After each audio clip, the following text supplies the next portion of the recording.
Okay, so thank you very much for inviting me. We're going to do a bit of creative co-production. Social media really matters in this, and it's a big part of what I do and how I've connected with everybody and basically came to be invited today. So thank you very much for inviting me. Welcome everybody. This is one I made earlier, so ideally we'd have done this as co-production today.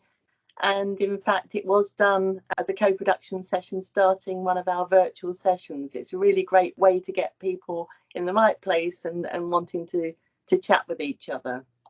I don't do anything really without a bit of help from my friends. Anything's possible if you get the right people working with you. So I'm going to start with bringing in some friends to help me build the future. This is just a little taste of virtual Who Shoes and how we've brought poems online.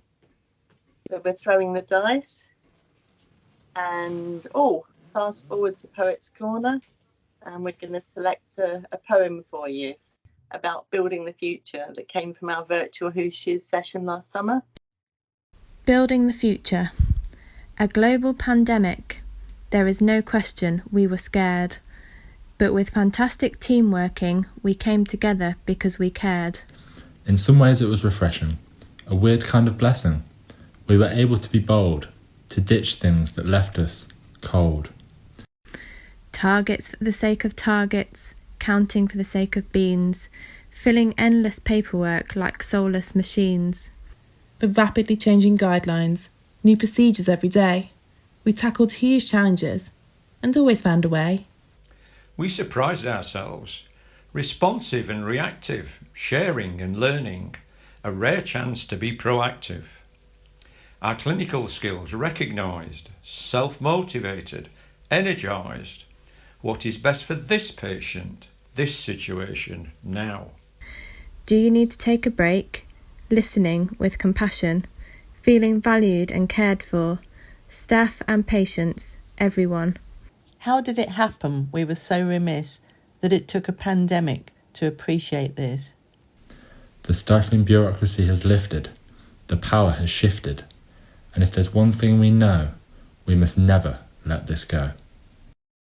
So poems reach the parts that other approaches don't necessarily reach, and we use poems a lot in Who's Shoes along with our crowdsourced scenarios. So why do I do this? Co-production is what I do, and it's the only way forward really. Just bring people together, create the conditions for them to want to chat openly. The youngest person who's ever taken part in one of our Who's Shoes workshops, at the bottom there, 4 days old baby Eden, and in the middle picture at the top, 101-year-old lady. So I don't know if that qualifies for the Guinness Book of Records, but we try and include everybody. Who's Shoes is being used in 80 NHS trusts now and other places, and here's a lovely gang of people holding up their pledge cards. So it's very action focused in terms of what we can all do to make a difference. So I'm going to give you just a taste of what Who's Shoes is like when we actually managed to get in the room together. And the challenge really was how to take it online and keep those important co-production conversations going.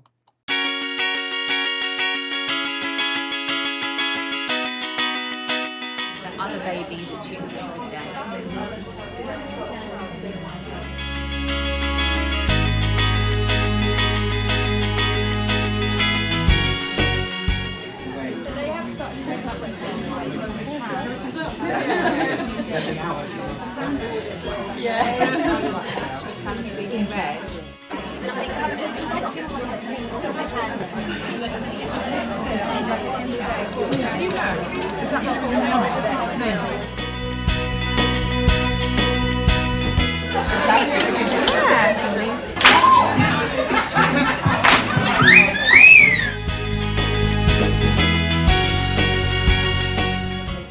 And that's where the teamwork comes in. Speak up when I think positive change can be made.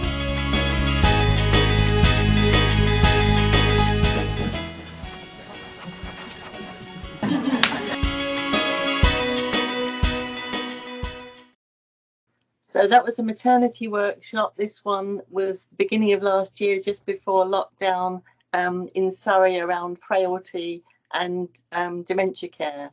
so patient experience more generally.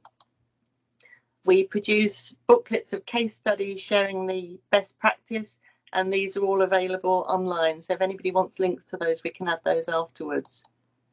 So how are we going to take this approach online? And we got the idea of sharing best practice that was coming through during the pandemic, and everybody, like the NHS, communities, everybody was just coming forward and doing what needed to happen without asking anyone's permission, and that felt really refreshing. But we started to look at the different aspects of how to share best practice, bridging the gap between what people want and what is actually provided, which is central to Whose Shoes and central to co-production. And it became more complex. What about us? What about different groups affected differently by the pandemic? And we actually developed a really intensive program over 6 weeks, crowdsourcing brand new material, working with the actual people affected, which is what Whose Shoes always does, and having a session every week, which is probably like the biggest learning curve of my life, to be honest.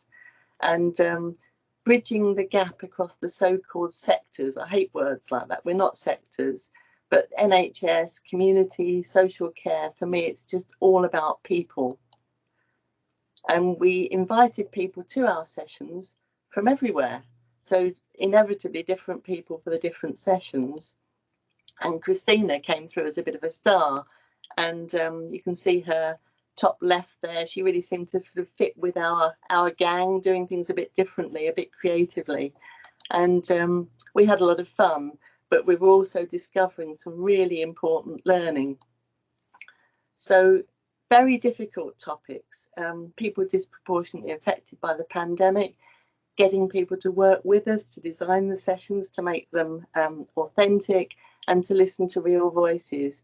Now, for example, in terms of co-production, live during our session about how people from Black and ethnic minority communities are affected and about inequalities, we crowdsourced this grid with people typing in what they thought they could actually do themselves, what we can do to help others. So micro first step support, trying to put things in a positive way rather than just talking about problems. And that again is pretty central to Whose Shoes.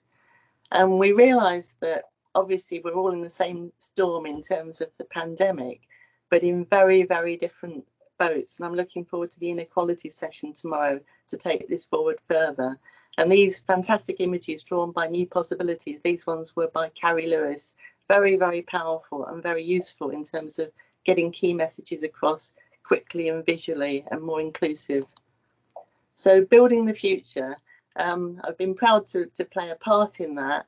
And I think really it's through this work I've been invited to do some talks. Like today I did a 2-hour talk for the Fab Change Day, talking in more detail about what we've been doing. And we actually managed to produce a report. So this goes right back to last June, July, wanting to be part of this building the future and helping shape the NHS to be more, well, to use more co-production basically. So some of the key things that came about, this is one of our existing poems, Let's Work Together, but having a common purpose, smashing the rules where necessary, believing in people and speaking out if things are not right, taking the opportunity to actually hear different voices. So I'm going to go just slightly off piste here because this is one of my favourite ever cartoons, and we can design the most perfect services and the most perfect pathways, but people will go and they'll do their own thing. So we need to go in the direction that the people are going, not the ivory tower designers. People will know that I've got a bit of a thing about language, and I wanted to do a poll today, but there isn't really the time or opportunity, especially given my obvious not very good use of tech today. So I'm just going to spin the wheel and invite you to wonder which of these not very, in my view, people-centered words might land today. What's it going to be? It is my all-time favourite. It's patient activation. Now, I think that might be a pointless one in terms of if you asked 100 people in the street what that meant, or expected them to come out with that as a way of describing people, it probably wouldn't happen. So anyway, it's a long-winded way of saying I'm delighted to join the Beneficial Changes Network, and it's been a real privilege to be part of that. And thank you, Cristina, for that lemon light bulb idea to invite me. So, and it was brilliant. You can see this goes back to September, to see these key themes coming through from people loud and clear right from the beginning: communication, co-production, reducing inequalities, having personalised, properly personalised care.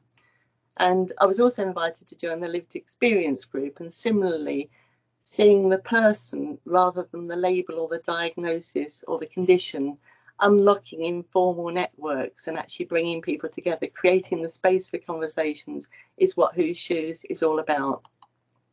So we've had some fun. We experimented with different sizes of sessions.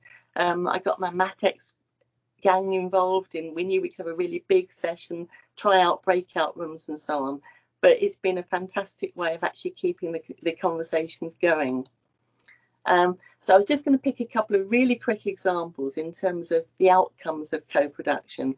Now, I chose the lithotomy challenge because it was set up by Florence Wilcott, consultant obstetrician, back in 2015 for NHS Change Day. But this weekend that's just gone, it was absolutely rocking it on Twitter. People are carrying on, putting themselves in the physical position of women being asked to give birth in this very, very undignified way that medically might be a good thing sometimes, but all the learning around it in terms of, is it really necessary? And if so, how can we make it better? So the lithotomy challenge has been a campaign that's just gone on and on, from one hospital to another, really making people think. And if you Google lithotomy challenge, you'll see some very interesting pictures. But the one I wanted to really, I mean, again, quickly, but in terms of what difference can co-production make, and this is probably the one I'm most proud of. So I worked with Alder Hey Hospital, working with Liverpool Women's Hospital, looking at gaps between maternity and neonatal care. Now, they have used co-production brilliantly. Joanne Minford, Helen Calvert, you can see pictured on the image there at the top. Louise Shepherd, the chief executive, no hierarchy, just people. And it's made a difference. We've got a picture there, the neonatology and PICU consultants having a clinical conflab yesterday. Previously, they never saw each other. And oh yes, by the way, we got approval to build a level 3 physical neonatal unit at Alder Hey Hospital. Now, the quote, if you remember one thing from the session today, this is fantastic paediatrician Joanne Minford, and what she told me was that every time that people disagreed about what needed to happen and said, I think this and I think that, they went back to the various graphic records that they'd had, again recorded by New Possibilities from our Whose Shoes sessions, and said, no, it's not about what I think, it's about what we think. And these records captured what people thought, and that kind of taking co-production right the way through, not just having it as a token exercise and then going off and doing your own thing. So as Cristina said, brilliant to have co-production front and foremost at the beginning of these recommendations from Beneficial Changes. Innovations mentioned as well. Now this is a little bit naughty. A couple of my favourite cartoons here. This is a really innovative approach, but I'm afraid we can't consider it. It's never been done before. I've been round that loop a few times with Whose Shoes. And similarly, that's an excellent suggestion, Miss Triggs. Perhaps one of the men here would like to make it. So we need to have real co-production and listen to all the voices. So I've been thrilled to get involved in all sorts of different sessions. This was a look forward together session. But where does co-production start? Who decides what we're going to co-produce? There's silos everywhere, and you could tell that these sessions were attended by people with lived experience who wanted things to change in more than a theoretical way, to change the actual power dynamics. So I'm getting involved in all sorts of different conversations. I'm finding some really, I've called them here on Twitter, good eggs in the NHS England, and I'm thrilled to be part of the journey forward, and I hope that we all can be through genuine co-production. So I'm going to finish with another poem where hopefully will work better this time, and I think one that everyone can engage with, and if we stop these kind of things happening, then we'll know that co-production is actually working. The missed appointment.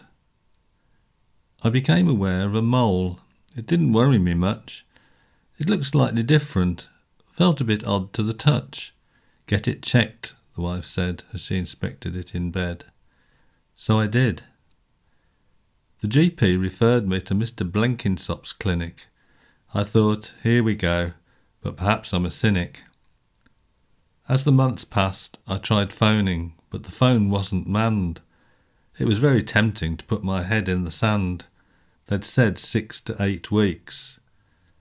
Well, yesterday, hallelujah, I received a letter. I bet you're thinking that things will get better. The envelope was postmarked the 10th of June.